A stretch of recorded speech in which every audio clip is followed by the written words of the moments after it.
Yeah, Josh, yesterday's game for Arkansas State had serious implications for conference play in the Sun Belt West, and they are just one game away from being bowl eligible. So they want that sixth win so badly. And head coach Butch Jones had said, this day and age of college football, it is so hard to win 4 games in a row. So right now, he said they're really banged up. So they're going to use this week to really rest and recover and mentally get back on track. Really banged up right now. This has been our 4th consecutive game, and we have a lot of players that are playing through a lot of injuries, and so we need this time to refresh mentally, physically.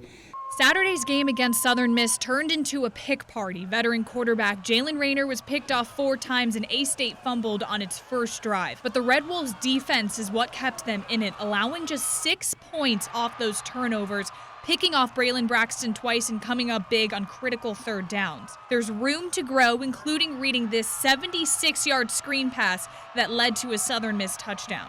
It was bad eye discipline by us, lack of effort to the ball, just everything we can control. When you play a good team like Southern Miss, everything you do gets exposed. If you have, bad eyes in the backfield, you're going to get exposed. And I thought that, the margin of error is very small. Offensively, A-State was one-dimensional. They struggled to establish the run until the second half and finished with 119 rushing yards on 34 attempts, averaging only 3.5 yards per carry. But there was some exciting news. Corey Rucker now holds the Sun Belt Conference career receiving yards record with 3,693 yards. He finished the day with 7 catches for 123 yards. The most heartbreaking moment offensively was on the last play when Jalen Raynor got picked off in the end zone. Got to the point where we had 4 seconds left and had an opportunity to win it.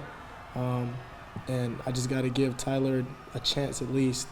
To make a play on the ball at least, or draw a penalty or something. I can't leave it short and not give him an opportunity to win the games. One of the biggest controversies in this game was when A-State players were convinced they got a safety, but it was ruled a muffled ball. Here's what the refs told Butch Jones. Call it a muff ball, a muff punt. So because he muffed the ball and then it ended up in the end zone, it ended up being a touchback. I have to get verification from our league office on that. It doesn't help us. It happened, but they seem pretty spot on with that rule. Despite the loss, this team is still on the hunt for win number 6, and the message to this team is that we still play meaningful football in November. Not forget, caught up in all this new age of college football, going to bowl games are still really, really special, and it's hard to do.